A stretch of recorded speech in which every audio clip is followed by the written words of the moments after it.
first step to recovery, they say, is to admitting you have a problem. And I think I've come to a point after tonight where I'm ready to admit that I have a problem. It took a long time for me to get to this point, and I think I've finally hit rock bottom. And it's embarrassing. I've just got this horrible problem, and nobody can seem to stop talking about it, and it's just making my life living hell. I officially, after tonight, have decided that I cannot lose. I've just got belts popping out left and right. Do you know what that's like, going to bed every night, knowing that you absolutely cannot lose a wrestling match no matter how hard you try? I could tie both hands behind my back and blindfold myself, and I could still beat anyone on this planet. Actually, that feels pretty damn good. It's a lot harder to drag my bag up and down the steps everywhere these days, but yeah, all things considered, I think this is one disease that I can live with. I have beat Drake Younger more times than I can remember. I have stabbed him, crushed him, twisted him, and tortured him as much as a human body can handle, and he's done the same to me. Just like you said, Drake, we spilled each other's blood all up, down, across, back and forth this entire country. You have nothing to prove to me, but you still made me a challenge for the 22nd. And I have nothing to prove to you, but I accept it. Why would I accept a false count anywhere, throw the rule book out the window, match with you in Norwood? Probably for the same reason that I showed my kindergarten teacher my because I just like to feel that uneasiness in the air. I like making people feel uncomfortable. I like to feel that tension in the air. I like when mothers have to hide their child's eyes. I think it's good for business when a few people have to ask for a refund. I like when that feeling is in the air.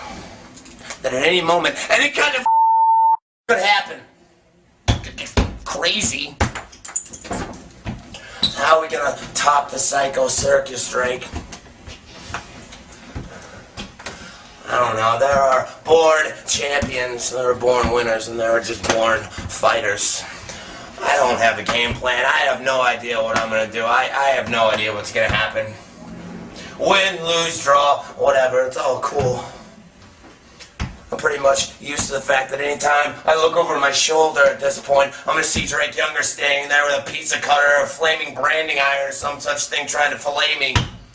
I kind of like it. I figure I don't have a really long life. I might as well live it on the edge. So I'm looking forward to it, Drake. August 22nd in Norwood. Win, lose, draw. That feeling in the air is gonna hang thick.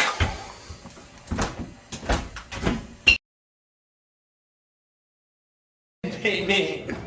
He didn't have me. He didn't have me. I had him. I had him. He didn't have me. I had you right where I wanted you, Dave. You didn't have me beat. You can't beat me. You can't beat me, Dave. You can't beat me, Dave, because you didn't have me beat.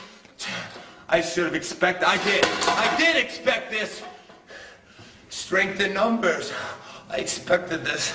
Jake Christ is coming to finish the job he started at Sports Plus, Cincinnati. He dropped me right on the back of my head on the concrete, and then he kicked me in the back of the head, and then he kicked me in the back of the head again, and then he kicked me in the back of the head again. And then he kicked me in the back of the head. And every night now, when I go to sleep and I shut my eyes, I have to feel that horrible, horrible feeling every night. That feeling when the back of my brain collided with my skull.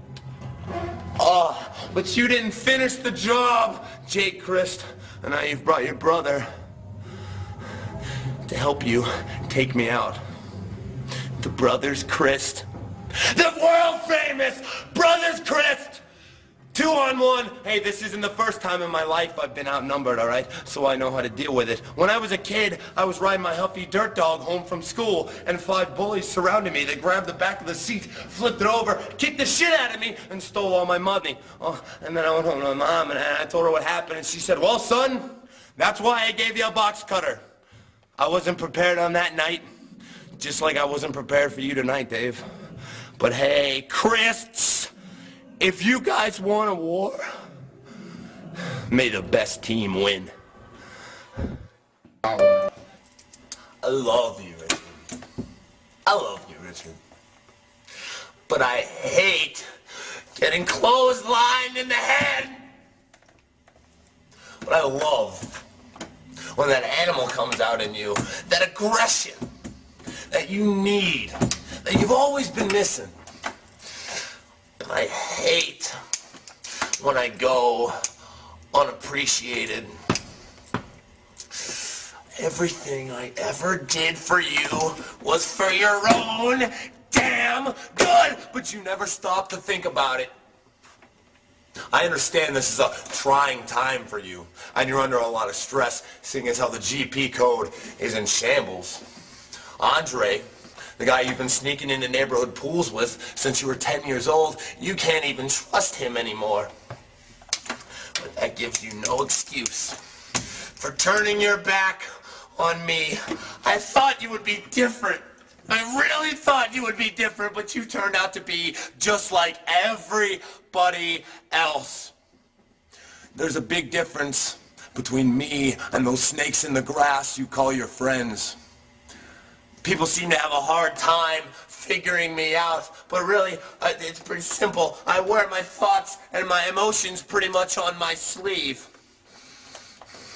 And you turned out to be like everybody else. You would rather be in the GP code and sit around and wait for those guys who just want to ride your coattails to the top, to use you up, to turn their backs on you so you can come crying back to me to tell me I was right, but I'm not going to listen because you turned out to be like everybody else. Like all these fans who come here every week and they cheer at me and they yell at me and they spit at me and they throw shit at me. You never stood up for me once. No, you go hang out in the parking lot with them after the show. And you go to the after parties with them, and you all laugh at me, and you call me names, and you call me a weirdo, and you call me worthless, and you call me a screw-up. And you all say that Jon Moxley is one big joke. If you want to keep laughing at me, you have to pull off the biggest win of your entire career at the Sorg Opera House next week. You have to beat me. You can't, and you won't. Because it's no holds barred, no disqualifications, no rules, and no limits to what I can do to make you understand. He's the best. They're saying I'm the best. The best. The best. The best. The best. Am I the best Jon Moxley at entertaining Is this the like on crowd? camera? This is on camera, Mox. What is that? Oh, it's like right here. This is a little thing. Yeah, man. Well, what I'm trying to get across, what I'm trying to get over, The best. is that I'm the best entertainer in May 6th. You hear me, Mox? May 6th. You hear me, Mox? May 6th. May 6th. I'm coming to HWA. I don't care who you put me up against. It could be the Big Mox Man. Oh no, I forgot he's going to higher places. It could be Alice Cologne. It could be blah, blah, blah, Sammy Callahan. It doesn't matter. You picking land out my hair? It doesn't matter. Because I'm going to outshine them, baby. Wanna know why? I told you before, I'm the best entertainer. Ah!